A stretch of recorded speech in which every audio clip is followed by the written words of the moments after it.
Ladies and gentlemen, please help me in welcoming Mr. Tim Clue. Hey there, can you hear me okay? Can you hear me okay?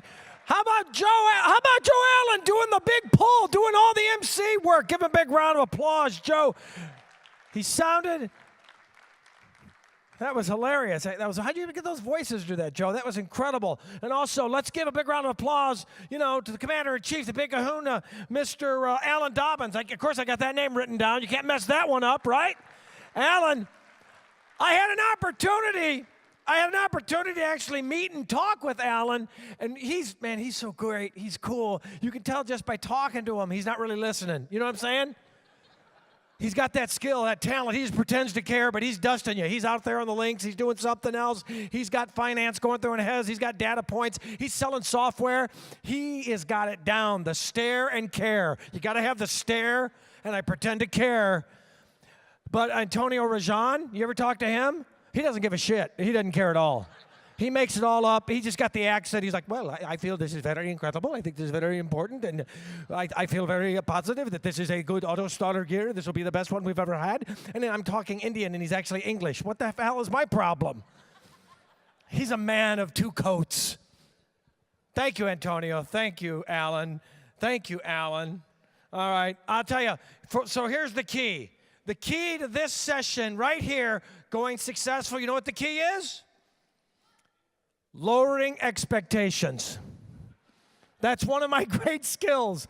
My goal here is to only be slightly more entertaining than that 8:30 breakout on CFPP, where it's been, where it's going,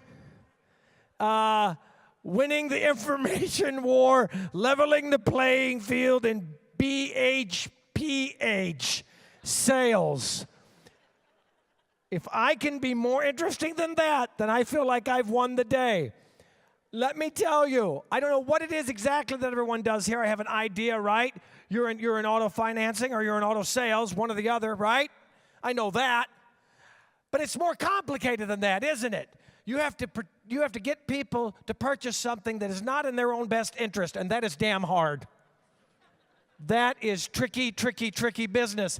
That is the skill of magicianship. That is the skill that Antonio Rajan has. That's what you need there, right? He's got madcap talent, right? He's got game. But if you were able to set through, Alan told me there was like 101 different breakout sessions, and I was just having a chance to glance through some of the titles, and let me say, woo. When I found out that I was going to be here at the 7th Annual AutoStar Conference, actually performing comedy for you people, I realized my career was over. But I thought maybe I can get some restructuring on a deal that I needed for a long time. I mean, what are the advantages? I mean, my God, you guys are talented. The fact that you could actually sit through a presentation called the CFBP, FTC, and state regulations, oh my, and then have to choose concurrently whether or not you were going to attend the incorporated CRM and accountant management for collections. My God, not since Gone with the Wind and The Wizard of Oz came out in the same week has there been a tougher decision. I don't know how you do it. I don't know. Is that really? He talked for an hour on that? That filled up an hour?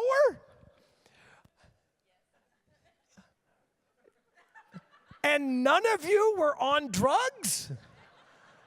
None of you were taking Red Bull, shots of espressos? This is an incredible hotel. This is amazing. Next time I want to get lost, I'm going to come here and get a room because, my God, this thing's huge. There's like a different time zone you can walk into in this place. This is beautiful. It's ornate. I'll tell you, though, don't get too drunk tonight. You are not going to find your way back to your room, okay? Be very careful. But do get drunk if there's another breakout session. You know what? If you have a problem sleeping, did anybody take notes from the CFPB, FTC, and state regulators? Oh my, what every dealer needs. Did anybody take notes from that session? If you have your notes and you have a sleeping problem, I highly encourage you to review them at night. If you do not take a nap, a Lunanesta or melatonin will not do the trick. You could double down on NyQuil and you're not going to bed. You review those notes. I'm not saying a breakout session called CFPB, FTC, and state regulators, oh my, what every dealer needs to know is boring. I'm telling you this. If I ever found out that I only had 3 hours to live, I would review your notes from that breakout session because that would be the longest 3 hours of my life. All right? That's all I'm saying. Don't applaud. We're getting ahead of ourselves here. Let's do a quick survey. By applause, how many people think I look like Snap off the Rice Krispies box? By applause. Snap off the Rice Krispies box. Snap off the Rice Krispies box. Who here thinks I look like the little guy off the Rudolph the Red-Nosed Reindeer cartoon? Anybody? Oh, that big. Big. Yeah. What did he say? He didn't want to make toys. He just wanted to get into auto financing. That's every dentist's dreams. Why become a dentist when you can get into auto financing, right? Who here, this is everybody's favorite. Who here thinks I look a little bit like Harry Potter after an all-night bender? Anybody want to vote for that one? Yeah, that's a big one. That's everybody's favorite. I'm going to get the reboot when they come out with Harry Potter Midlife Crisis. Don't you think I'll get that part? Because they're going to make a next batch of movies. I'm going to be like Harry Potter gets a colonoscopy. I'll get that part. Harry Potter and the Chalice of Cialis. I'll get that part. I'll get them all. Well, thank you. All right. Who here wants to help me get this crowd even more warmed up? Let me ask you. I want you to stand up and remain standing. Let's find out. This little game I play to get people warmed up. Stand up and remain standing if you've actually attended all 7 AutoStar financing conferences. There have been 7 of these. Stand up if you've been to all. Stand up if you've been to. Come on now, stand up. Stand. Okay, ready? Stand up if you've been to 3. Stand up if you've been to 3. 3. 3. 3. Stand up. 4. Remain standing if you've been to 4. 4. 5. Remain standing if you've been to 5. Remain standing if you've been to 5. Remain standing if you've been to 6. Remain standing if you've been to 7. If you've been to all 7. 7. Only, whoa, wow. And she's a woman. My God. This is impressive. Ladies and gentlemen, this is your Obi-Wan Kenobi of AutoStar. What? All 7. What? Remain standing if it felt like 10. No, it didn't. It flew by, didn't it? It's been a quick 7 years. You look so young. Did you start this business like when you were 12? Your father got you going, you wanted to get into auto finance, and you thought, I need to get into the software. Are you on the software side, sales side, marketing side? What side? Controller. Controller. Very good. You control the money, baby. That's right. You irritate people. That's important. Okay. Now, you irritate your owner, right? Because you give him the numbers, and if he or she doesn't like him, then you just say, hey, I'm sorry, data's facts are facts, right? What advice do you have to other controllers, other people? You've been here to 7 of these. I mean, that makes you the most wise, sage, wisdomomic person, the Oracle of Delphi person here. What advice do you have? Just anything, right off the top of your head. Am I really the only person that's been here for 7 years? Look, data does not lie. Data does not lie.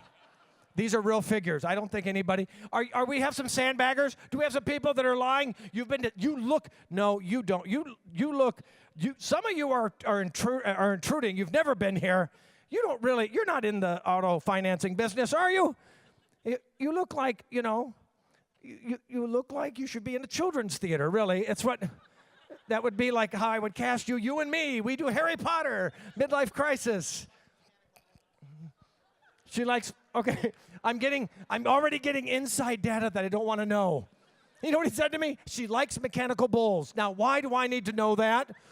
Why does he want, I love the fact that he's so willing. Hey, I'll tell you some inside scoop on her you didn't know about, young man. She likes mechanical bulls. That's why she lives here in Dallas. There's plenty of those to be found, I'll tell you right now. Do you do the mechanical bull? Has that something you've done before? Because you would be so damn cute on a mechanical bull, I got to be honest. I would want to hug you. I just want to cuddle you right on the mechanical bull. That's not sexist, is it? That's just, I'm saying, you're kind of cuddly and cute. And I got to be honest. Do me a favor. If you're a female, just stand up right now. Just stand up if you're a woman. Just stand up if you're a woman. Just stand up if you're a woman. All right. Stand up if you're a woman. Let me just say, ladies, if you cannot get a man to buy you a drink tonight,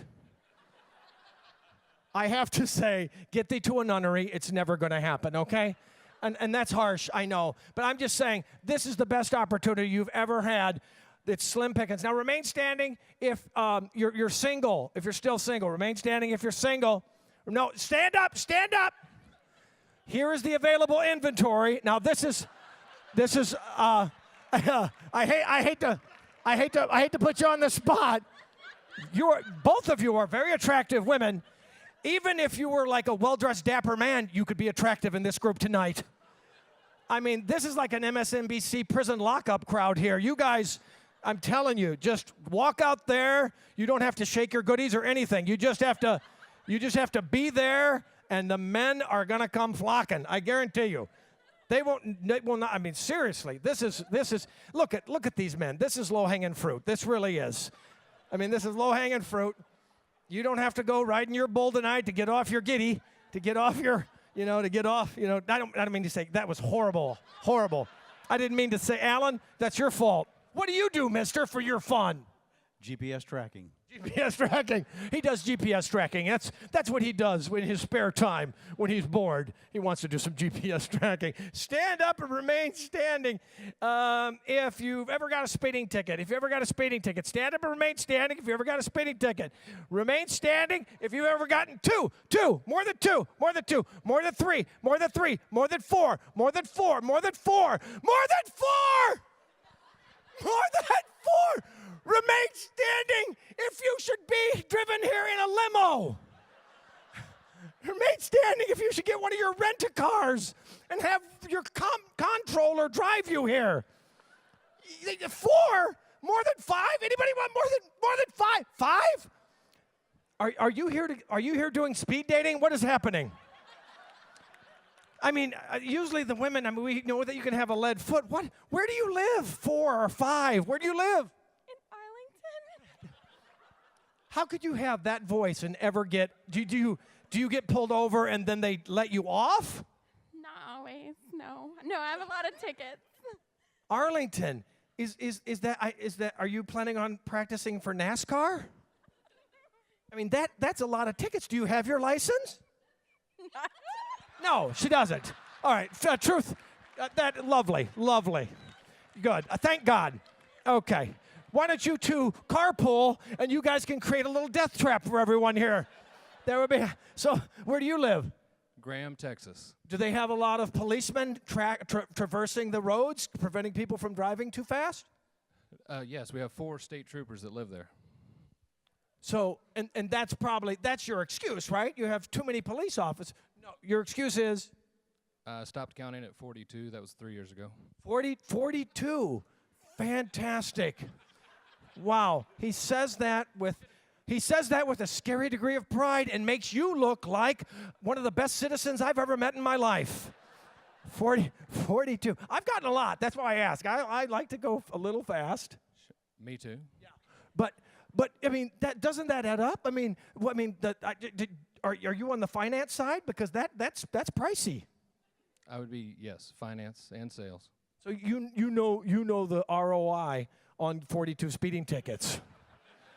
The ROI on 40. What is the ROI on 42 speeding tickets? It's got to be about 200,000, maybe. 200,000, right? So, but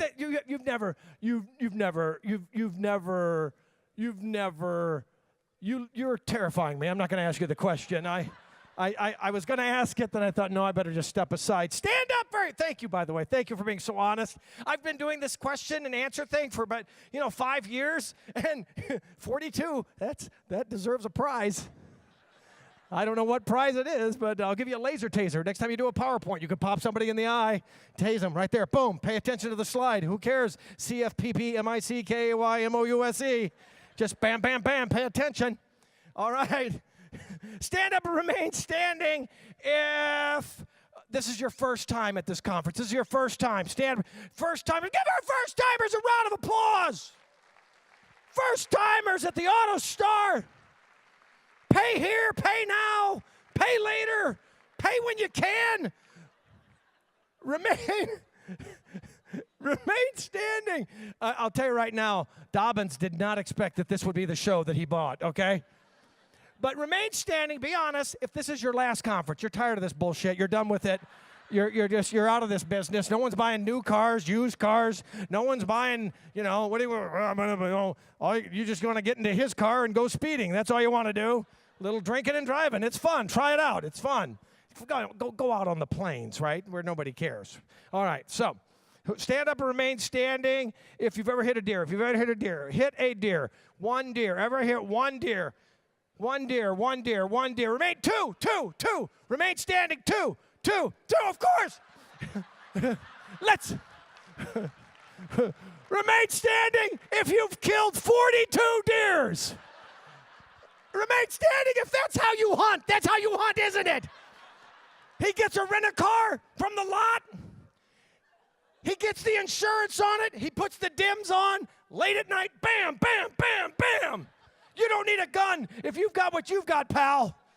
You've got the power. Is that how you just put the bungee cords on, you cut up some venison, you bring it home to the wife and kids? Yeah, so he hits them when you hit them hard. How many deers? Seriously, how many deers? Just 2. Just 2. All right. So and you're in financing and you can't count. Okay, that hurts. I said more than 3. He says just 2. Does that worry you at all that there's a numerical disparity? Yeah. Numerical disparity. I don't know what that word means, but I'm using it next time. Remain standing. If you enjoy throwing the rod in, the fishing rod. Throwing the fishing rod. Fishing rod. If you like to fish, I love to fish. I go with my dad all the time. I'm a big fisherman. That's why I asked this. Now here's the difference. Be honest now. Remain standing if you also like watching fishing on TV. Yes, you do. I know you do. And my dad watches fishing. Oh, we got women. You are legally brain dead, all of you, I have to say. You're watching. You can sit down. Thank you. You enjoy watching fishing. You're watching fishing. You have a man sitting in a chair drinking beer and relaxing, watching a man sitting in a boat drinking beer and relaxing. There's no difference. My dad says he likes it because it's a sport. You think it's a sport, don't you? It's a sport. Absolutely, it's a sport. And it's not a sport. I fish, and it's not a sport. I love fishing. It's not a sport. It's not a sport. I'm going to tell you why right now.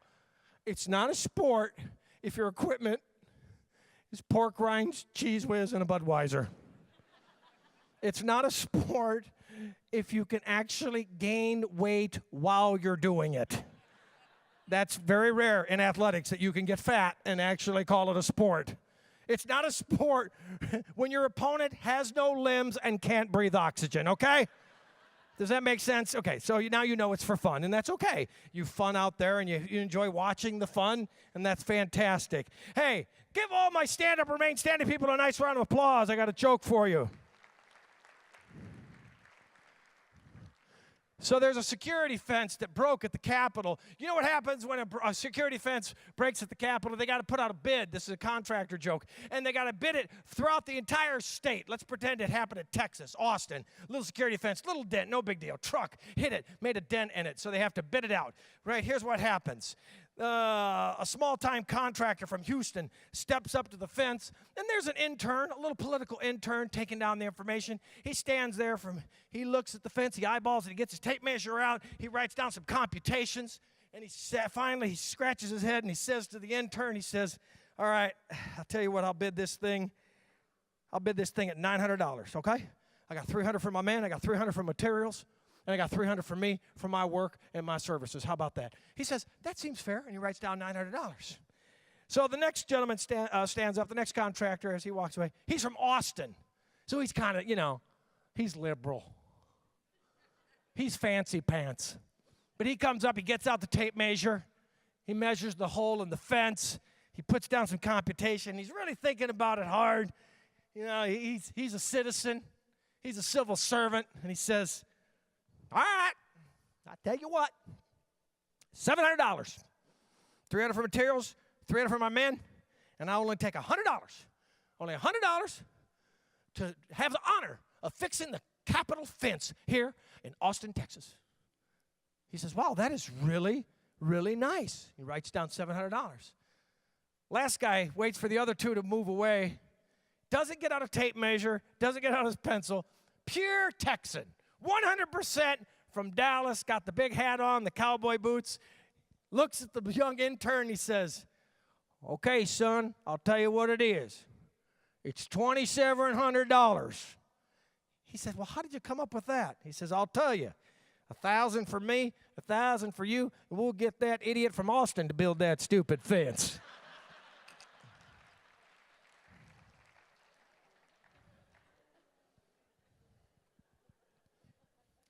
My name's Tim Clue. I'm 52 years old. I've been married for well over 12 years now. I'm happy to be married. I asked my wife if I was happy to be married. She told me I was happy to be married. But I am happy to be married. It's going very well. I got married late in life. I got married when I was 40. How about that? A little late in life. You know what the advantages of getting married late in life are? Nobody cares. Nobody cares. You try to get 40-year-old couples to come to a wedding, try that marketing. If you can get them that, you can get them to buy 6 used cars next summer, right? I'm telling you, you cannot get 40-year-old couples to come. We couldn't get people to come. Talk about marketing. We sent out invites. Nobody responded. We sent out a second batch. Nobody. We sent out a third batch. Put Subway coupons inside. Nobody responded. But I'm happy. I'm happy. I'm happy. I was so excited when I got married because I was doing this, and my wife had a job, and I thought, well, this is incredible. She's got a job, and I've got a job, and we're going to put our two jobs together, and guess what happened? We make less money. Figure that one out, controller. We made less money. That's not a math equation that should work out, but that's how it happened. And I found out why. Because I found out that I'm the lesser half. Did you know that? Yeah, right after the wedding, I came home to the voicemail. It said, how's your better half? I'm like, son of a... I said, so you know what? I had a pretty crappy hole to begin with. Now you cut it in half and you give me the lesser half? I said, why can't I be the half of a hole? She's like, what? I go, can't I be a half hole? She's like, half hole, close enough. So I'm her little half hole. But we found ourselves, just like this economy, we found ourselves in a bit of a pinch, in a bit of a problem, in a bit of a trouble.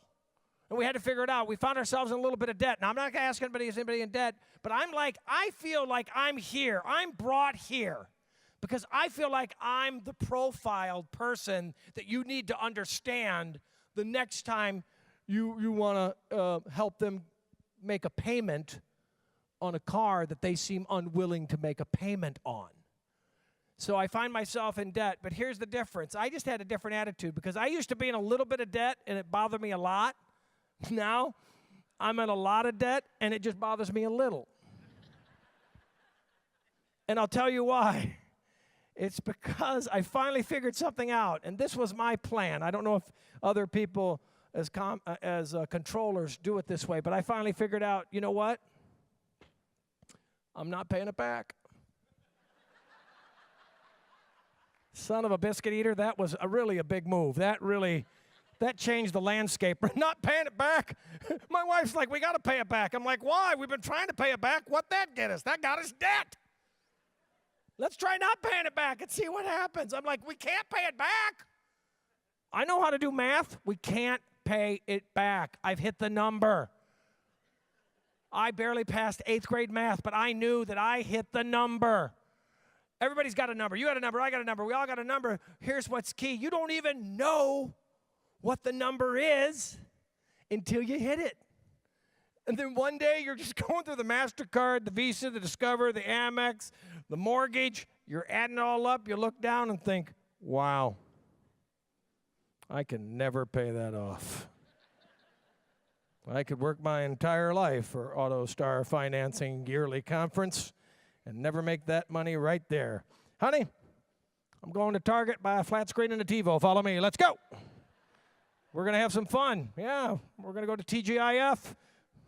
We're going to start living the Visa Loca. We're going to go out there and have some fun. Friends of mine are like, well, you're going to pay it back. I'm like, no, I'm not. That's my program. My program is called I'm Not Paying It Back. They're like, no, you try to say funny things, so you're trying to say funny things. I'm like, yeah, I'm saying funny things, but this isn't very funny because I'm not paying it back. And you can do it too. You've been played by the same people. Just flip the switch on them. Flip the script. Don't pay it. You got to get tough. Here's the key. The first key to not paying it back is you got to get used to the threats.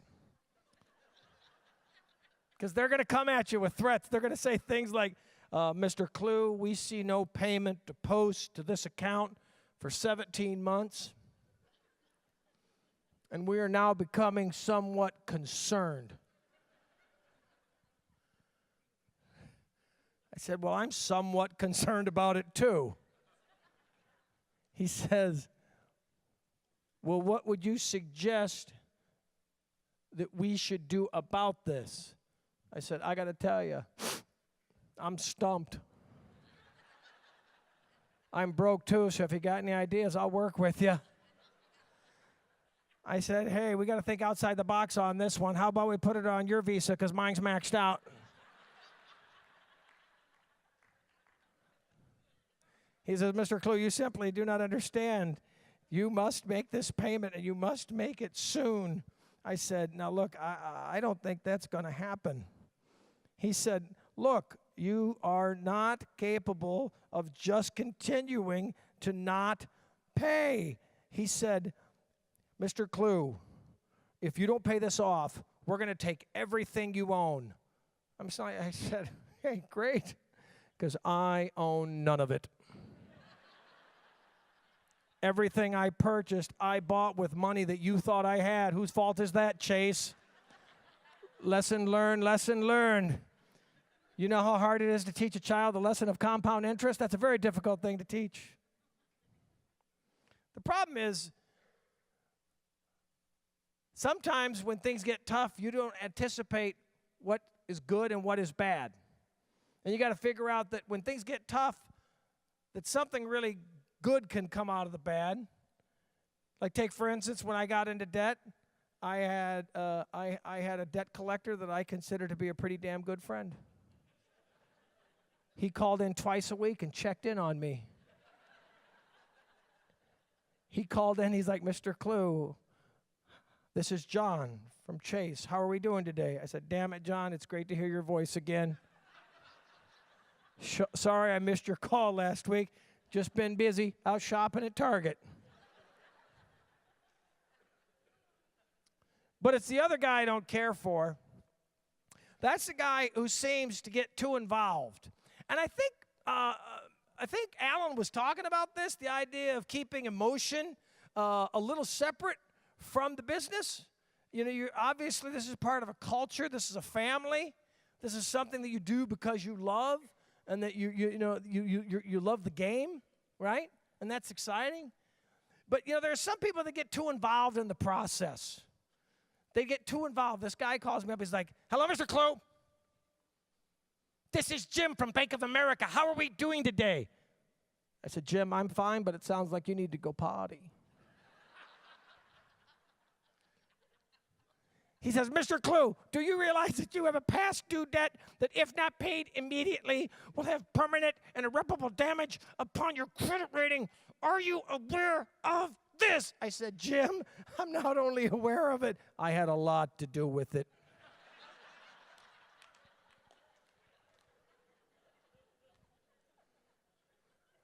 He says, "Well, what then would you suggest that we should do about this?" I said, "Jim, I'm going to suggest that you do what I've done a long time ago, and that's let it go. You need to let it go and forgive yourself and move on, because my debt seems to be tearing your life apart." I said, "You can't lead your life like that, man.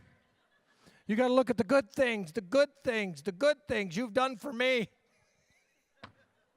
He says, "What good things have I done for you?" I said, "Jimmy, ever since we hooked up, I got a salad shooter, a Solo Flex, something that chops shit up, and I don't even know how it works. I have a Flowbee. I cut my dog's hair. I cut my hair. We both look like assholes. Who cares? I have an automatic kitty litter box. Guess what? I don't have a cat. I just put the Flowbee in it and see what it does." He says, "Mr. Clue, you simply do not understand that your debt is not our responsibility." I said, "I beg to differ. I got a car with my name on it and your name on it. I think that means we're in this together." And then he takes it personally. He says, "What about your kids? What about your kids?" I said, "Hey, what about them?" He's like, "Do you want to leave them with something like that?" I said, "Jim, that's a hell of an idea." That's a hell of an idea. Why should I pay it off if I can pass it on? Jim, I like you. That's what I'm going to do. I'm going to leave it to my kids. I'm going to give them something money can't buy, and that's debt. Thank you, Jim. And we hung up, and we had never a conversation again. I actually had, at the height of our economic implosion, a credit card company called me up, true story, and asked me if I wanted to transfer my debt from one card over to their card. From one card over to their card. I'll never forget what I said. I said, "Are you sure?" And they said, "Well, yes, Mr. Clue, you've been pre-approved." And I said, "Well, hell's bells, Red Rover, Red Rover.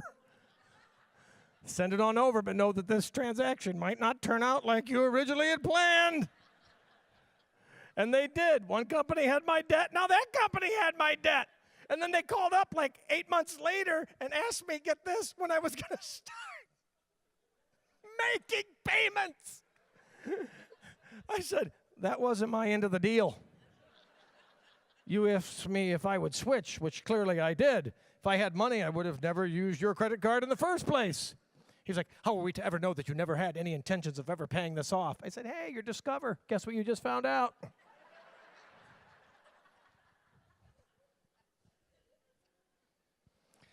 An elderly man says to his older wife, well, sweetie, I'm going to the doctor, and I'm going to get some of those Viagra pills. His wife says, well, then I better go too. He says, well, what for? His wife says, well, if you're going to start using that rusty old thing, I better get me a tetanus shot.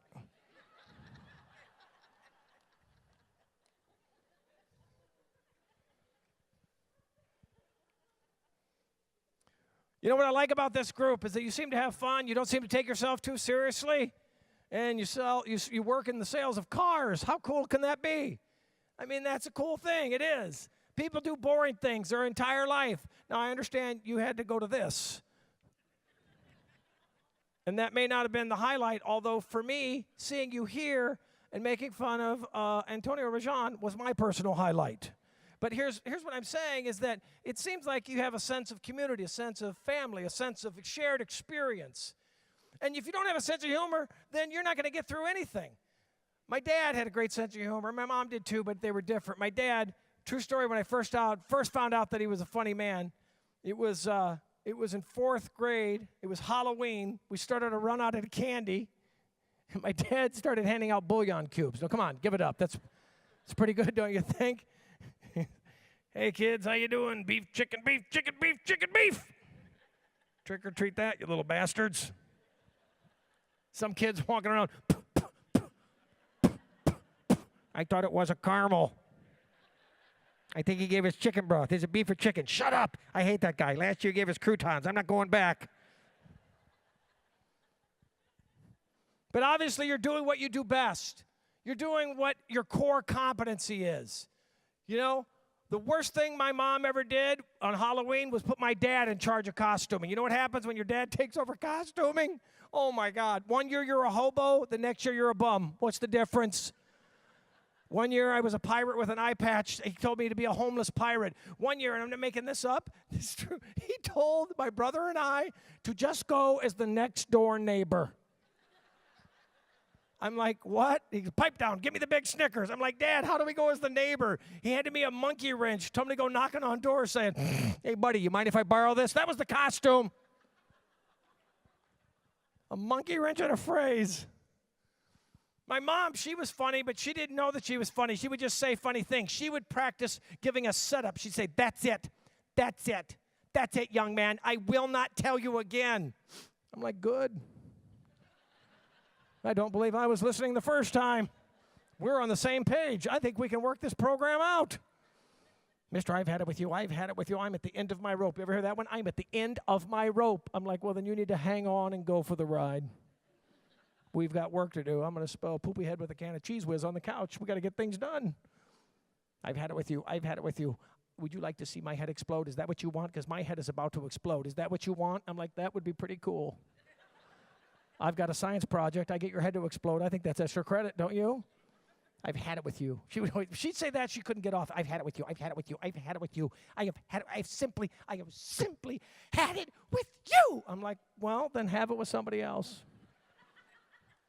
I have a brother, a sister, I have a dog. Dad walks home, he's always grouching, mumbling something about not having it. Go have it with him, see what happens.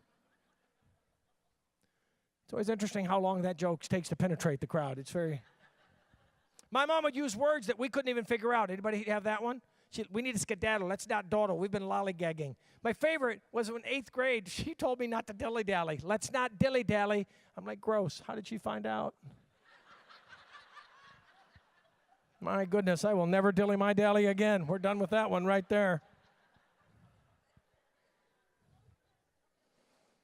We were lucky, though. My mom was old school. She made us figure things out, just like you have to figure things out, right? Every day is a challenge in your industry. It's something that's malleable. It's something that does change. It's something that's porous, right? And you have to adapt to it. And you have to use critical thinking. I worry about young people today. They don't get asked tough questions. Even when I was 6 years old and I lost my coat, my mom would say, well, where did you leave it last? I'd be like, I'm 6. I don't know where the hell I'm standing right now. I've seen you look for it with much greater success than everybody else had. If I had to pick a click, I'd like to work with you as my project manager. So let's get on this one and see how it ends up. Does she look for it? No. She gives you another question. She's like, think. Just think. Just think. If I were your coat, where would I be? I'm like, this is bullshit. I don't have time for this. I don't have time to think like a kid. I can't do coat thinking and kid thinking at the same time. You want coat thinking? Here, I'll give you coat thinking. I'm thinking like a coat. I'm thinking like a coat. Guess what? I'm lost. You want to think about something? Think about buying me the new coat because you're not looking for the old coat. Think about going to Target. Think about if you were my mom, where would you go find the coat? My mom was so cool, though, because she would actually warn us when she was about to lose it, which was really nice. Anybody, Mom, do the pre-losing it announcement? It's a very nice thing to do. Usually my brother and I would break something. We'd be fighting. Something would break. Boom! My mom would be like, okay, listen to me. Listen to me. Listen to me. Both of you, look at me. Look at me. Look at me. Look at me.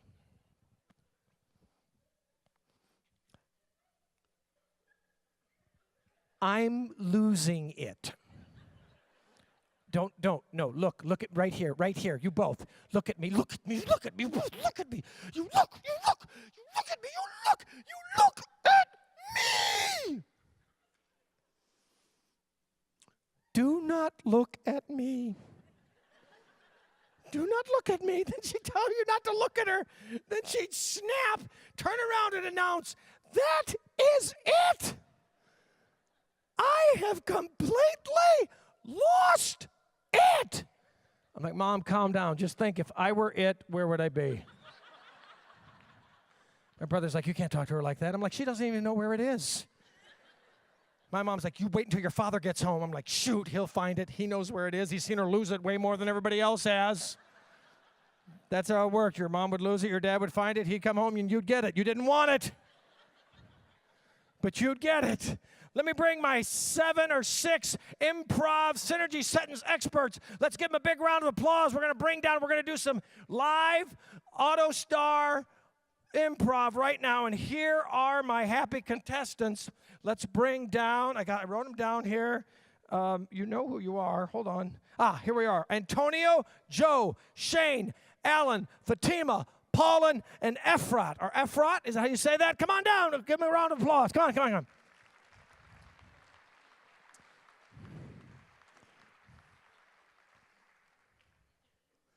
Line up right down here. So I got my security fence joke. I got that joke. All right. So here we go. I do this for 4th graders in Chicago at Second City. It's basically constructing thoughts by using one word at a time. How many words? How many words? One word. I'm the only person that gets to use more than one word. I set up the sentence. It's pretty basic. We'll figure it out. We'll start right here. So if I were to say, the key to our success this year Is good work. Okay, you can take a seat. I'm sorry. I'm kidding. No. Here's the key. Use non-words. Use gesticulations. Use or woo, or if you take a pause, because sometimes we have to think we always have to have the right answer, right? But you don't have to have the right answer. You just have to pass the buck. That is key. So let's start again. I'm going to start down here. All right. One thing I'm going to remember about this year's conference is Beer. beer. Let's just stop right there and say, I think he's encapsulated beer. One thing I'm going to remember is beer. One thing I'm going to remember about this year's conference is The. what? The. The. Is that example of the? It is the. It is the. It is the. He can make that into one word, and I would have to accept it, wouldn't I? It is the. I'd be like, it is the. No. What did I say? I forgot my sentence. What did I say? The thing that's most important about this year's conference is the Beer. Is the beer. Is the beer. Remember, the prepositions are very helpful. You can say and. Is. Oh, the beer is. People. The beer is people. The beer is people. Now, I'm looking at your belly, and the beer is people if I see this. No, I'm kidding. The beer is people. I'm trying to help you out here. Do we need to get you a Hooked on Phonics tape, Fatima? I mean, I know that you're an ESL person, but I bet you've been speaking English a very long time. Let's switch you and Antonio Rajan. Let's see if let's just do that. Let's start you down here. Sometimes when things don't work, what do? You just mix it up, right? Now watch how this works. Ready? The most important thing about this conference Is. Whoa. Hot damn tamale, baby. She's got one tool in the toolbox, but she knows how to use it. Most important thing about this conference is Beer. Beer. And. The. He's got a trend. There's a trend. Is the giggles with Ice cream. the giggles with ice cream. Suddenly I feel like I'm on an episode of Sophia the First all of a sudden. The giggles with ice cream. Vanilla. I love this. See that? We should put all the accent people together. Vanilla. What kind of Israeli. Israel was beautiful. Very nice. Not as pretty as what you do, I have to be honest, but that's all right. Vanilla. Beer. Vanilla beer. I am sensing a real profound trend here. I wonder what's going to happen after I shut this thing down. Vanilla beer. And. Lots. Of. The. I mean, it really is effective. Every time he uses it, you're right on it. The fun. With. More. Dealers. Oh, fun with more dealers. Riding a mechanical bull. Riding a mechanical bull. Hey, I'll give him more phrases because he wanted to close out the deal. That's good. Thank you. All right. Now, what about, when I think about this industry, what I feel is most important is It makes. Okay, we'll give him it makes. The CFPB. The CFPB. Wow, we're getting good here. It makes the CFPB. Uneasy. Terrorist. I don't even know why that got big laughs, but I'm happy he said it. That's great. That's good. CFPB terrorist. And The. I'll tell you, he's pulling it every time. And the People. With. Disabilities. Okay. Come here. No, it's just, you need a timeout. Just take a time. Just watch the game. Watch the game. It's okay. You have a very wonderful soul and a beautiful heart. So you're thinking about those people that need our help with disability. I would, if I came to you, it'd be like disability and beer. That would be. Just watch the game. Watch how this works. You take a time out. A whole world is gonna open up to you. All right. So, I haven't even got my card. I wrote down a few more that I wanted to remember here. You're doing very well.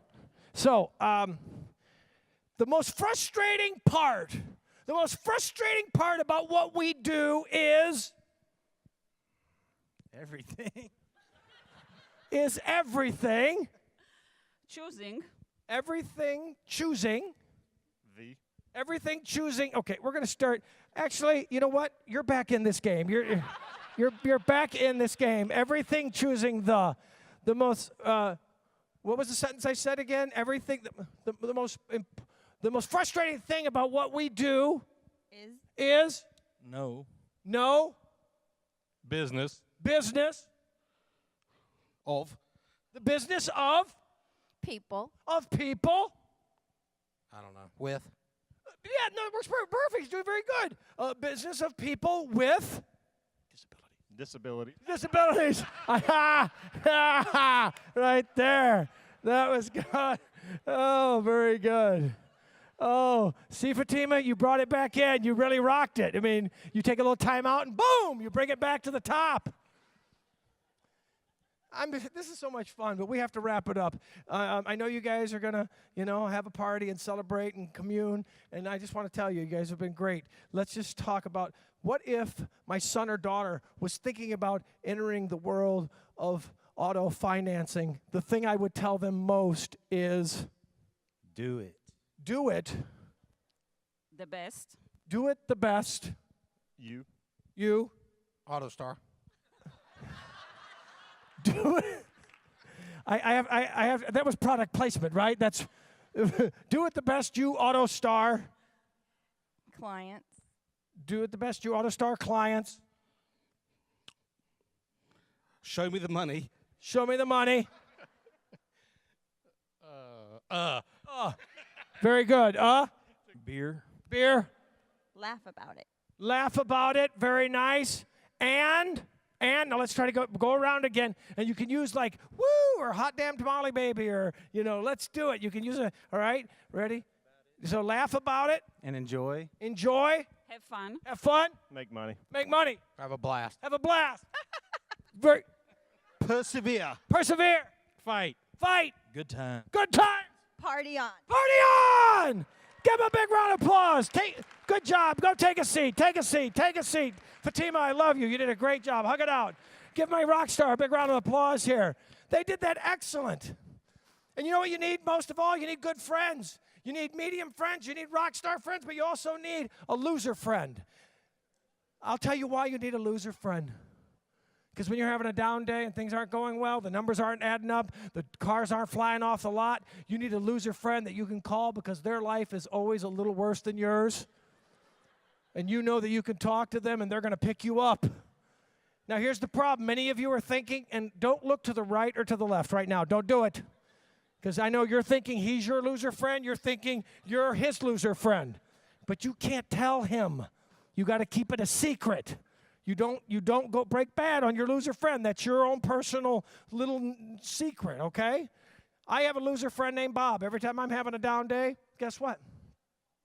He calls me up. I'm like, Bob, I can't believe we're talking. He's like, why is that? I said, because I'm having such a down day. I said, yeah? I said, I can't believe we're talking because I'm having a down day too. He's like, yeah? Well, I'll tell you what. I'm in jail. I'm like, yes! I'll come down and pick you up, and I hope I picked you up too. I'll end with this last, one of my favorite jokes, and then we'll call it a wrap here. You ready? I got some help from Antonio and Mr. Dobbins on this, so blame them if it doesn't work. You ready? A controller, a dealership owner, and an elderly woman and a young lady are all together riding on a train, and they go through a long, dark tunnel. And suddenly, somewhere in the middle of that tunnel, there's a loud slap. Well, the train exits the tunnel, and they notice that the owner has a good-sized red mark on his cheek. Well, the elderly woman thinks, that owner of that dealership tried to grope that young lady in the dark, and I bet she slapped him. The young lady thinks the owner must have tried to grope me, but grope that sweet old lady, so she slapped him. The owner thinks, you know what? my own controller must have groped the young woman, and she mistakenly slapped me instead of him. And the controller thinks, man, I cannot wait for another tunnel so I can haul off and slap my idiot owner one more time. You guys have been a blessing. God bless. Have a great year. Thank you so very much. I really appreciate this.